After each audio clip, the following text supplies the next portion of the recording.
with my kids, they also went to a school that had a mascot, which was even worse than being called the Indians, and it was the R word, and which is it's a racial slur. It's a demeaning term, and I just felt like by them being in a school where that was allowed, where that they allowed a racial slur to be their mascot, to represent them, I had to speak up.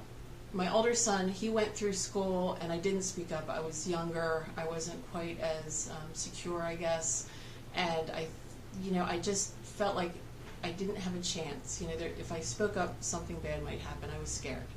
So when my younger son went to school, so many years later, because there's 16 years in between, when he went to the high school, and then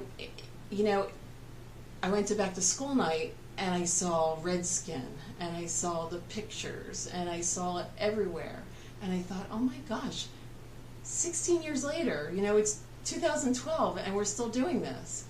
And it just hit me. I just couldn't contain myself. That very night, I didn't go there with any intentions of, addressing it.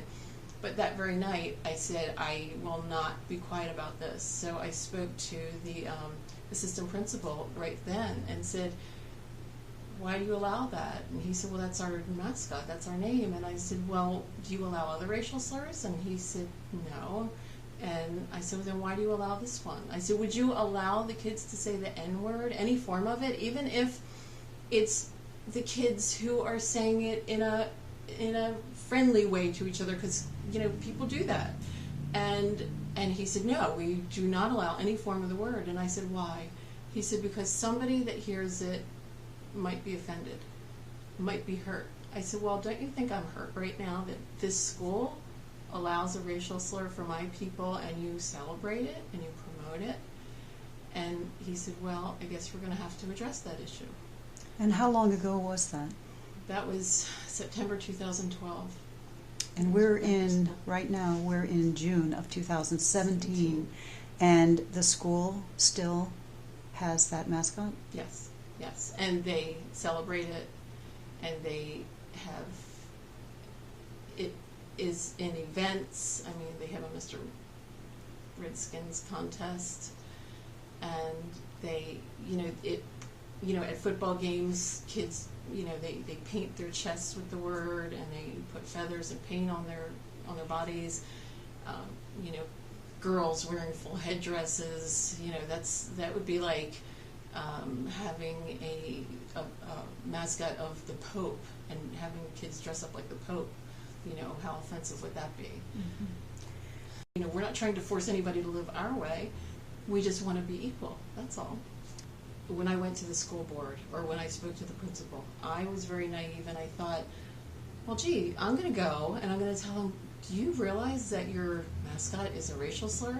And I thought that they were going to say, oh my gosh, we didn't know. We're going to change it. We'll really look into this because we're educators and we're supposed to be doing right by children.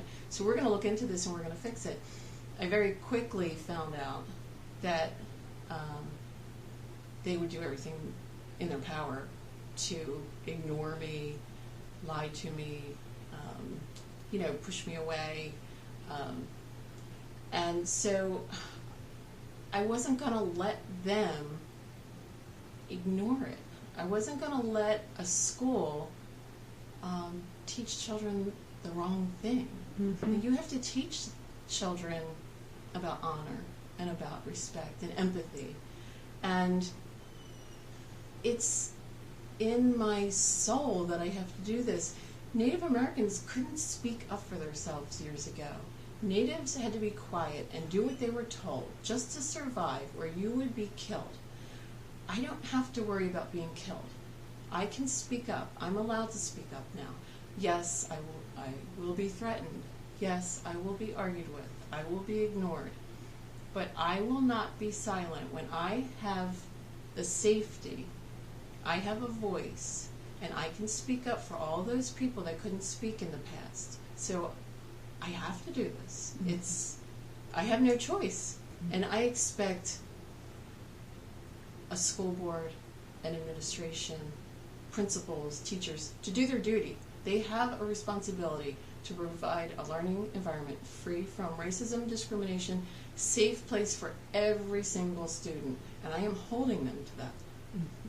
I'm dedicated to holding them to that. I will not give up on this. And I promised people, I promised my Native brothers and sisters across this country who are supporting me that I will not give up on that, and I will not until it's fixed.